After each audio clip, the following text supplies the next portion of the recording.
నీ తనువు తాకి చిరుగాలికొచ్చె మైమరపు సత్యభామ, నీ నీలి కురుల కిరణాలు సోకి వసివాడె చందమామ.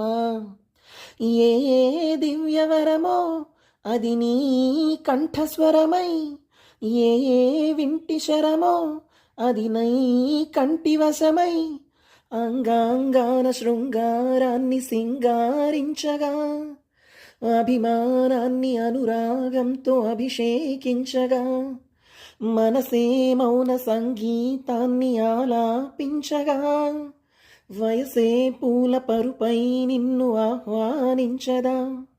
ఏ శృతిలో లయమగు తాళం నీవే కన్యకామణి, ఏ సేవలతో నిన్ను మెప్పించాలే మందగామిని.